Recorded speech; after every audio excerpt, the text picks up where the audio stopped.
You know that feeling when your body's vertical, but your soul is just laying face down somewhere? Like the lights are on, but emotionally you're sitting in the shower with your clothes on, eating cold pizza and questioning the fabric of reality? Yeah, this one's for you. Because right now, you don't want motivation. You want to feel like you're not alone in this weird, heavy fog of absolutely not today. So don't worry. I'm not going to tell you to hustle. I'm not here with a spreadsheet and a bullet journal. I'm not going to shame you with a sunrise yoga routine and a smoothie that tastes like regret. I'm just here, sitting in the same boat, slightly unstable, possibly wearing socks that don't match, but real. So let's talk. Let's talk about those days where everything feels like a big fat May. Not dramatic, not tragic, just drained. Where even thinking about doing something useful feels like someone asked you to run a marathon on stilts while carrying your tax problems in a backpack. Days where brushing your teeth feels like a TED talk on perseverance. Where even replying, haha, to a message feels like too much. You're not lazy. You're not broken. You're tired. And you've been carrying stuff no one sees. The expectations, the self doubt, the mental to do list with 48 tabs open. The quiet voice that whispers, you should be doing more while you're just trying to function. That voice is a liar. A noisy, overachieving liar. You don't need to do more. You need to feel safe enough to move. And that starts with not beating yourself up for feeling stuck. Imagine yelling at a plant for not growing fast enough. Like, hey, you leafy little slacker, where's the progress? Sounds ridiculous, right? But we do that to ourselves all the time. We forget that sometimes we're not in blooming season. We're in the just trying to survive the weather season. And you know what? That's still growth. Still sacred. Still valid. Let me tell you a story. It's not ancient or mystical, just human. There was a man who lived by a river. Every morning he'd wake up and try to carry water back to his garden using two buckets. One bucket was new, shiny, flawless. The other had a crack. Every day, by the time he got home, the cracked bucket had lost half its water. It felt useless, embarrassed. It apologized constantly. One day it said, why do you keep using me? I'm broken. And the man smiled. Have you never noticed, he said, the flowers growing along your side of the path? Turns out that dripping bucket had been watering beauty all along the way without even realizing it. That's you. On the days you feel cracked, on the days you feel like a failure because you didn't do the 10 things on your list, you were still bringing value, still showing up. Maybe not for the whole world, but maybe for your pet, or a stranger you smiled at, or for yourself when you decided to just stay. So let's throw out the perfection checklist.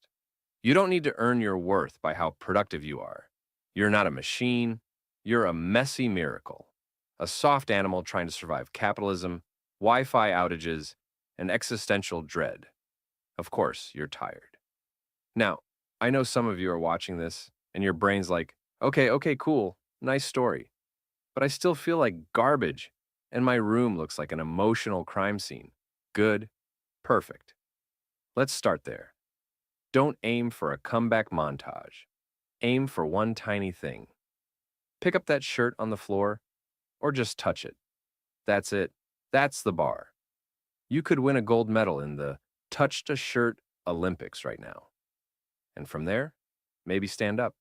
Maybe drink some water. Maybe just change your socks so you trick your body into thinking you're a new person. I'm not even joking. Sometimes momentum starts with the smallest, dumbest action. Like, when I was going through a full-on life crash, the first thing I did was rearrange my spoons. That's it. They didn't need rearranging, but I needed one thing I could do without failing. And weirdly, that led to dishes, then laundry, then life. So here's the secret. Ready? You don't wait until you feel better to take action. You take action, and then, slowly, the feelings follow.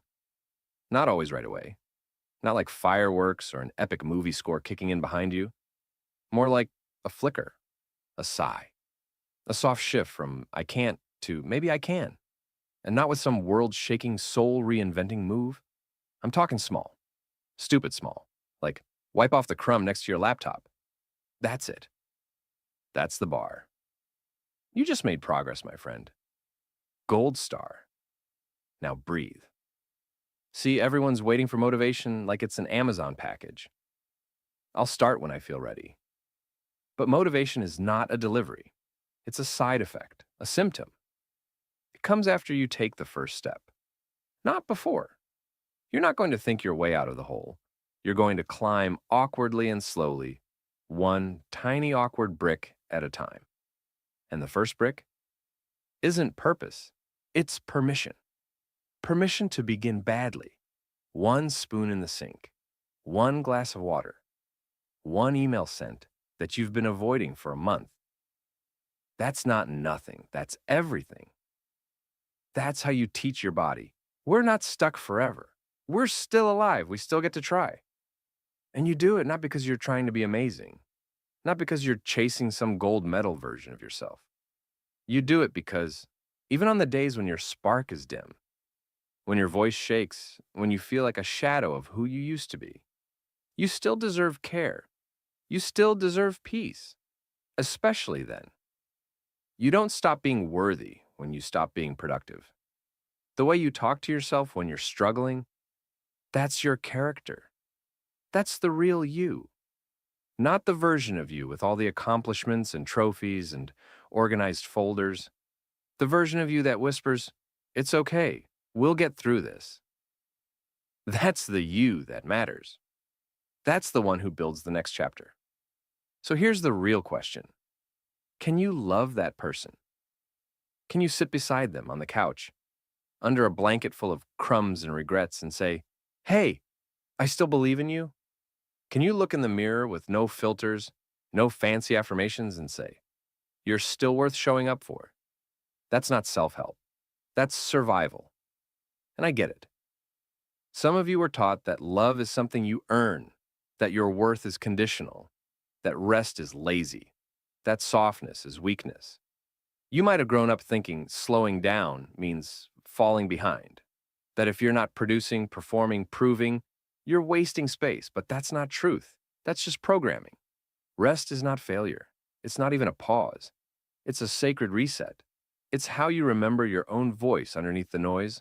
Rest is rebellion against the voice in your head that calls you lazy, against the world that treats burnout like a badge of honor, against every system that profits from you feeling not enough.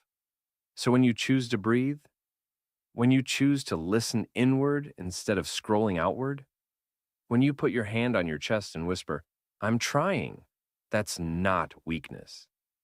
That's power. That's you reclaiming your rhythm.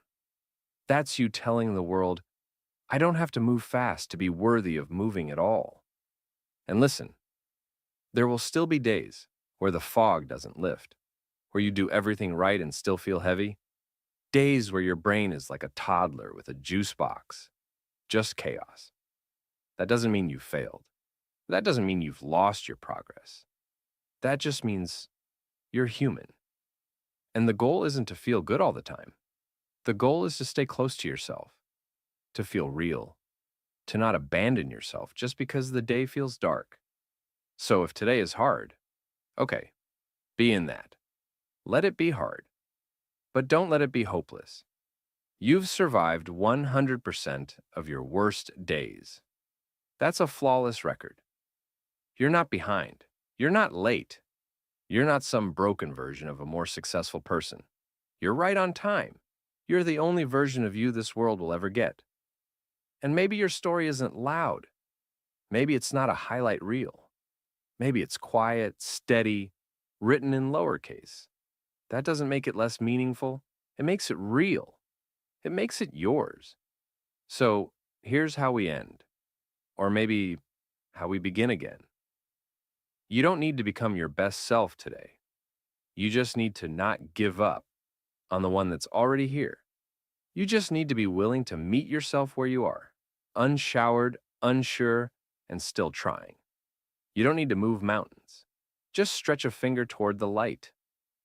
That's enough. That's everything. So stand up, or sit up, or roll to the other side of the bed and blink at a wall for a while. You know what? That counts. That's still you, still showing up, still saying, "I'm here." And maybe, just maybe, tomorrow you'll stand a little taller. But even if you don't, you're not broken. You're blooming, quietly, secretly, beautifully, even now, even here. even if nobody sees it yet, including you. But I do, and I'm proud of you.